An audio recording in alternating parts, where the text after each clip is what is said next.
राधे राधे, जय श्री कृष्ण। आइए जानते हैं इस वीडियो के माध्यम से पौष पुत्रदा एकादशी व्रत की कथा। भगवान श्री कृष्ण बोले, पौष माह के शुक्ल पक्ष में आने वाली इस एकादशी को पौष पुत्रदा एकादशी कहा जाता है। इसमें भी नारायण भगवान की पूजा की जाती है। विधि पूर्वक इस व्रत को करना रहता है।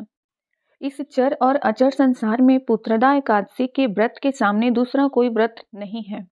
इसके पुण्य से मनुष्य तपस्वी, विद्वान और लक्ष्मीवान होते हैं। नारायण जी कहते हैं कि इसकी मैं एक कथा कहता हूँ, सो तुम ध्यान पूर्वक सुनो। भद्रावती नामक नगरी में सुकेतुमान नामक का एक राजा राज्य करता था। उसके कोई पुत्र नहीं था। उसकी स्त्री का नाम सैव्या था। वह निपुत्री होने के कारण सदैव चिंतित रहा करती थी। राजा के पितर भी रो रो कर पिंड लिया करते थे और सोचा करते थे कि इसके बाद हमको कौन पिंड देगा। राजा को भाई, बाधव, धन, हाथी, घोड़े, राज्य और मंत्री, इन सब में से किसी से भी संतोष नहीं था। वह सदैव यही विचार करता था कि मेरे मरने के बाद मुझको कौन पिंड दान करेगा। बिना पुत्र के पितरों और देवताओं का ऋण मैं कैसे चुका सकूंगा। जिस घर में पुत्र न हो उस घर में सदैव अंधेरा ही रहता है। इसलिए पुत्र उत्पत्ति के लिए प्रयत्न करना चाहिए। जिस मनुष्य ने पुत्र का मुख देखा है वह धन्य है।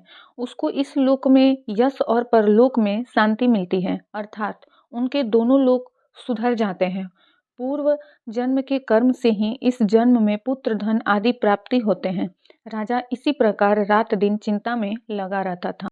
एक समय तो राजा ने अपने शरीर को त्याग देने का निश्चय किया, परंतु आत्मघात को महान पाप समझकर उसने ऐसा नहीं किया।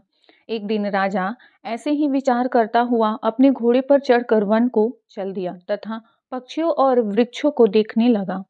उसने देखा कि वन में मृग, सुअर, सिंह, बंदर, सर्प आदि सब भ्रमण कर रहे हैं। हाथी अपने बच्चों और हथनियों के बीच घूम रहा है। उसी वन में कहीं तो गिद्दड़ अपने कर्कश स्वर में बोल रहे हैं, कहीं उल्लू ध्वनि कर रहे हैं।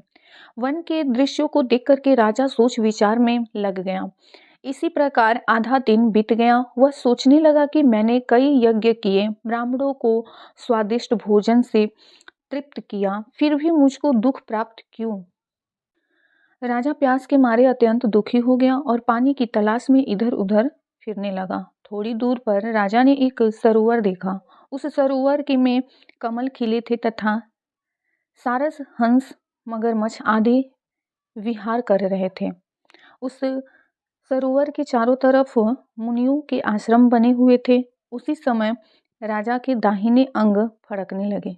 राजा शुभ शकुन समझकर घोड़े से उतरकर मुनियों को दंडवत प्रणाम करके बैठ गया। राजा को देखकर मुनियों ने कहा, हे राजन, हम तुमसे अत्यंत प्रसन्न हैं। तुम्हारी क्या इच्छा है, सो कहो। राजा ने पूछा, महाराज आप कौन हैं और किस लिए यहाँ आए हैं, कृपा करके बताइए। मुनि कहने लगे कि हे राजन, आज संतान देने वाली पुत्रदा एकादशी है। हम लोग विशेष देव हैं और इस सरोवर में स्नान करने के लिए आए हैं। यह सुनकर राजा कहने लगा कि महाराज, मेरी भी कोई संतान नहीं है। यदि आप मुझ पर प्रसन्न हैं तो एक पुत्र का वरदान दीजिए।